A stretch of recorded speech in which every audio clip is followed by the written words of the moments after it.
আসসালামু আলাইকুম রহমতুল্লাহি ওয়া বারাকাতুহু।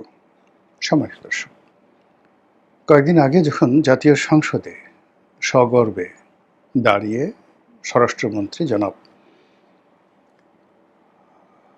সালাউদ্দিন সাহেব তিনি ঘোষণা করলেন বাংলাদেশ পুলিশের সাবেক আইজি তিনি গ্রেপ্তার হয়েছেন দুবাইতে এবং খুব দ্রুত তাকে সেই দুবাই সরকারের কাছ থেকে ইন্টারপোলের মাধ্যমে বাংলাদেশে ফেরত আনা হবে।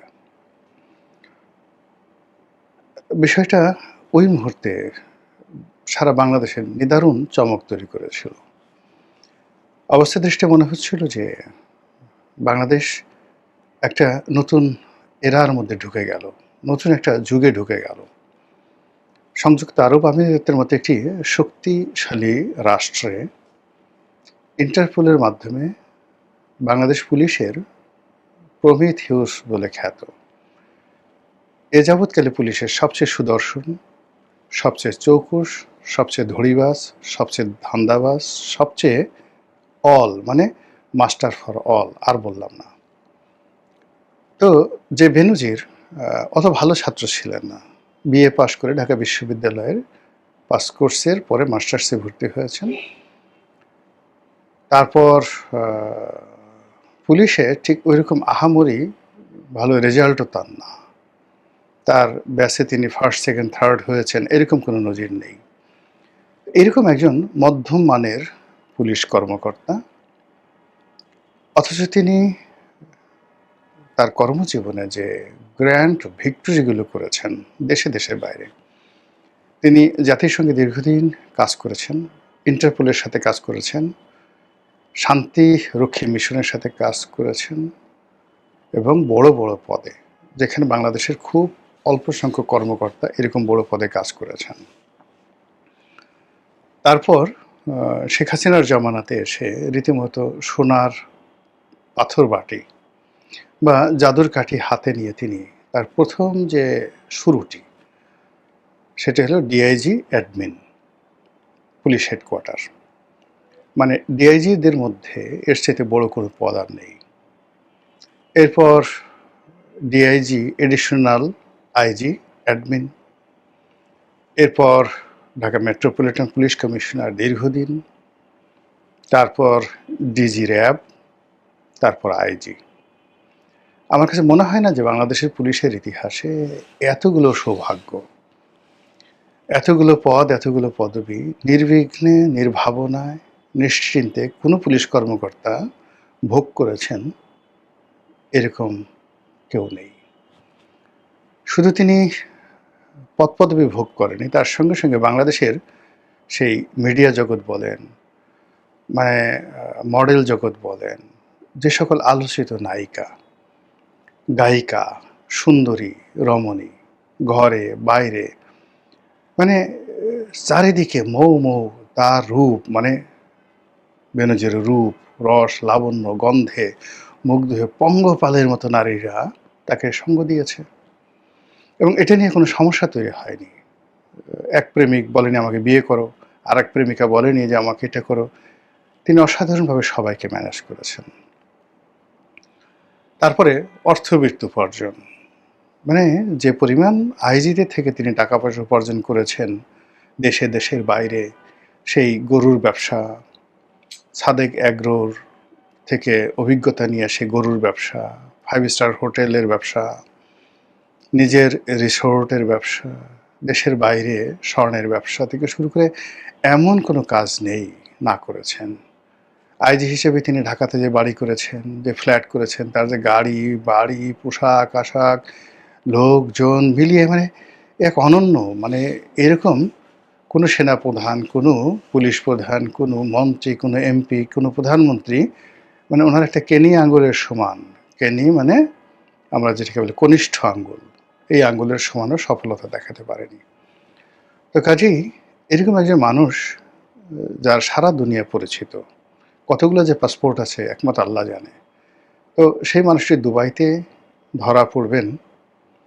আর আমাদের স্বরাষ্ট্রমন্ত্রী, যদি বেনজির সাহেবের তুলনায় চিন্তা করেন, স্বরাষ্ট্রমন্ত্রী তার কর্মজীবনে তিনি এপিএ ছিলেন বিসিএস হয়ে, তারপরে প্রধানমন্ত্রী এপিএ ছিলেন, তারপরে যোগাযোগ প্রতিমন্ত্রী ছিলেন, ভালো কথা। কিন্তু বেনজির সাহেবের মতো তার কোনো ধারাবাহিকতা নেই। বরং বেনজির সাহেব যখন ক্ষমতার কেন্দ্রে, তখন তাকে অর্থাৎ স্বরাষ্ট্রমন্ত্রীকে চ্যাং দুলা করে পুলিশ বা র্যাব ধরে নিয়েছে। তারপরে তাকে আয়নাঘরে আটকে রেখেছে। এই বেনজির সাহেব আয়নাঘরে আটকে রেখেছে। আয়নাঘরে রেখে তাকে মানে আদর করেছে না, যত্ন করেছে না, বাটাম দিয়েছে, সেটা তিনি ভালো বলতে পারবেন, আর বেনজির সাহেব ভালো বলতে পারবেন। তারপর তাকে পাগলের ইঞ্জেকশন দিয়ে চোখ মুখ বেঁধে তাকে ভারতে শিলংয়ে পাঠিয়ে দেওয়া হয়েছে, এবং সেখানে তিনি দীর্ঘদিন ছিলেন। এবং সেখানে মামলা মোকদ্দমা বিভিন্ন বিষয় দিয়ে ফেস করে, যদি শেখ হাসিনার পতন না হতো তিনি হয়তো আসতেও পারতেন না। তো কাজেই মানে যদি মানে যিনি বস যদি তার কর্মচারীর চাইতে দুর্বল হন, সব দিক থেকে তার সফলতা যদি ব্যর্থ হয়, তার হাতে বন্দুক থাকুক, কামান থাকুক, আর যত ক্ষমতা থাকুক, হবে না। তো এখন যদি গত ২০ বছরের ধারাবাহিক সফলতা ধরেন, তাহলে সেক্ষেত্রে আপনি বেনজিরের সফলতা হিমালয় পর্বতের মতো। আর সালাউদ্দিন সাহেবের যদি আপনি সফলতা ধরেন, তাহলে মানে হিমালয়ের নিচে ছোট্ট একটা শিলাখণ্ডের মতোই তিনি এখন আছেন। তো সেখানে তিনি তার মন্ত্রণালয়, তার পুলিশ বাহিনী ইন্টারপোলকে ব্যবহার করে দুবাইতে তাকে গ্রেপ্তার করে ফেলেছে এবং বাংলাদেশে নিয়ে আসবে। এটা রীতিমতো আমি একেবারে অবাক হয়ে গেছি। তারপর আমি চিন্তা করেছি যে আচ্ছা ঠিক আছে, আমি ফেসবুক স্ট্যাটাস দিলাম যে এটা বাংলাদেশে একটা বিরাট সফলতা, এবং বেনজিরকে এনে বাংলাদেশে যদি বিচার করা যায়, তাহলে যাকে বলা হয় একটা নতুন যুগের সৃষ্টি হবে। তখন বেনজিরের যারা ঘনিষ্ঠজন, তারা অনেকে হৈ হৈ করে উঠেছিলেন যে আপনি বেনজিরকে চেনেন না, সে ইচ্ছে করে দুবাইতে গেছে, এবং দুবাইতে গেছে একটা ব্যবসায়িক কাজে। আর সেখানে তার এক ব্যবসায়িক পার্টনার, যে এখন বর্তমান সরকারের একজন সংসদ সদস্য, তার সাথে মানে বেনজিরের ক্যাশিয়ার ছিল, সেই বেনজিরের ক্যাশিয়ার থেকে বেনজিরের টাকা মেরে দিয়ে সে নমিনেশন ভাগিয়ে নিয়েছে, কত টাকাতে একমাত্র আল্লাহ জানে। সেই লোক বেনজিরকে ঠকানোর জন্য মানে তার সাথে একটা সমঝোতার কথা বলে দুবাইতে এসেছে। হয়তো বেনজিরকে বলেছে যে সরকারে আমি এমপি হয়েছি, আমি সরকারের সাথে তোমার একটা বা আপনার একটা সমঝোতা করে দিচ্ছি। ক্যাশিয়ার সাহেব বেনজির বিশ্বাস করেছে। বিশ্বাস করে সেখানে গিয়ে, যেহেতু বেনজিরের ক্যাশিয়ার, তারও তো ফাজলামো বুদ্ধি কম না, সে গিয়ে হয়তো সেখানে ইন্টারপোল দিয়ে তাকে ধরিয়ে দেওয়া হয়েছে। তো এতক্ষণ পর্যন্ত, অর্থাৎ ধরিয়ে দেওয়া পর্যন্ত বেনজির ওয়াজ স্টপ। কিন্তু যখন ধরিয়েছে তখন বেনজির তার আসল রূপ দেখিয়েছে, তার কৌশল দেখিয়েছে। যেহেতু সে ইন্টারপোল হ্যান্ডেল করে আসছে, দুবাই হ্যান্ডেল করেছে, তার ক্যাশিয়ার তাকে মানে মাটির সঙ্গে মিশিয়ে দেবে, এটা হয় না। তিনি সেখানে কৌশল করেছেন, অবলম্বন করেছেন, এবং কৌশল অবলম্বন করে দুবাই কর্তৃপক্ষর যে নিয়মকানুন রয়েছে, সেই নিয়মকানুনের সুবিধা নিয়ে তিনি সেখানে জামিন নিয়েছেন, এবং এমনভাবে তিনি সেখানে আইনগত পদ্ধতি নিয়েছেন যেন বাংলাদেশ সরকার বা ইন্টারপোল কোনো অবস্থাতে তাকে এখানে পাঠাতে পারে না। ইন্টারপোলের নিয়মকানুন কী আছে, এটা আপনি আমি যারা আলোচনা করি তাদের চেয়ে ১,০০০ গুণ বেশি জনাব বেনজির, ডক্টর মোহাম্মদ বেনজির, তিনি ভালো বোঝেন। এর আগে এই ইন্টারপোলের মাধ্যমে বর্তমান ধর্মমন্ত্রী যিনি আছেন, মোফাজ্জল হোসেন কায়কোবাদ, তিনিও গ্রেপ্তার হয়েছিলেন দুবাইতে। কিন্তু দুবাই কর্তৃপক্ষ তাকে ছেড়ে দিয়েছিল, এবং তাকে দুবাই থেকে অন্য দেশে যাওয়ার অনুমতিও দিয়েছিল। বেনজির সাহেব এখানে যে কাজটি করেছেন, সেই কাজটি হলো তিনি এমনভাবে মানে ব্যবস্থা করেছেন, তার প্রাথমিক স্তর হলো তিনি দুবাইতে থাকতে পারবেন। এখন যেহেতু দুবাইতে তার মামলা চলছে, এই মামলা নিষ্পত্তি না হওয়া পর্যন্ত তিনি থাকতে পারবেন, এবং এই মামলা তিনি ইচ্ছা করলে ৫ বছর ১০ বছরও চালাতে পারেন, আবার ইচ্ছা করলে ৫ দিনও তিনি এটা ছেড়ে দিতে পারেন। এটা তার উপর নির্ভর করবে। আবার দুবাই এমন একটা রাষ্ট্র, এই রাষ্ট্র সবসময় বেনজিরদের মতো লোক সারা দুনিয়া থেকে তাদেরকে কালেক্ট করে, তাদের যে ফাইন্যান্স, এই ফাইন্যান্স দিয়ে মরুভূমির বুকে তারা স্বর্ণের প্রাসাদ, বুর্জ আর খলিফা তৈরি করে। এখানে একসময় ওই যে আরাফ খান নামে একজন বাংলাদেশি যুবক, তাকে নিয়ে খুব ট্রল হচ্ছিল, সবাই মনে করছিল তাকে এই বুঝি ধরে নিয়ে আসবে, কিন্তু আরাফ খানের একটা পশমও কিন্তু কেউ স্পর্শ করতে পারেনি। তা আরাফ খান যেখানে সেই জুলকারনায়ন সায়ের অনুসন্ধানী সাংবাদিক তার বাপ মা তুলে গালাগালি করে তুই তুকারি করে বাল ছাল বলে মোটামুটি তাকে শেষ করে দিয়েছে, তো আরাফ খানের যদি এই ক্ষমতা হয় দুবাইয়ের মতো জায়গাতে, সেখানে বেনজিরের অবস্থা কি হতে পারে বোঝার চেষ্টা করেন। এটা হলো দুবাই, সেখানে আইনের শাসন আছে, এটা হলো গরিব মানুষের জন্য, আমাদের লেবারের জন্য, বোকাচোদা যারা আছেন তাদের জন্য, বেকুব যারা রয়েছেন তাদের জন্য। কিন্তু বেনজিরের মতো স্মার্ট যারা লোকজন তারা জেলখানাতে বসে রাশিয়ান মডেলকে নিয়ে রাত কাটাতে পারে, ওই ব্যবস্থা সেখানে রয়েছে।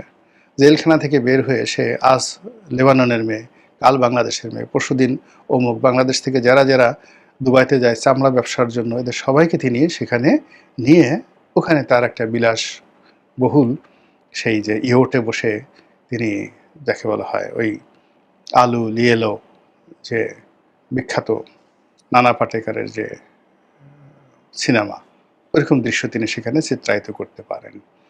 তো সেই কাজগুলোই সম্ভবত ঘটতে যাচ্ছে। আর মধ্য থেকে আমরা কি হলো, আমরা যারা ভেতো বাঙালি খুব সহজে হতাশ হয়ে যাই, আবার খুব সহজে আনন্দিত হয়ে যাই। তাদের মুখে এই বেনজির সাহেব সেই বাংলাদেশ থেকে চলে যাওয়ার পরও তিনি যেভাবে চপেটাঘাত দিলেন, এটা খুবই একটা খারাপ কাজ করেছেন। তিনি বাংলাদেশে যখন শেখ হাসিনার জামানাতেই তিনি বাংলাদেশ থেকে চলে গেলেন, শেখ হাসিনা তাকে প্রাণান্ত চেষ্টা করেছিল গ্রেপ্তার করার জন্য।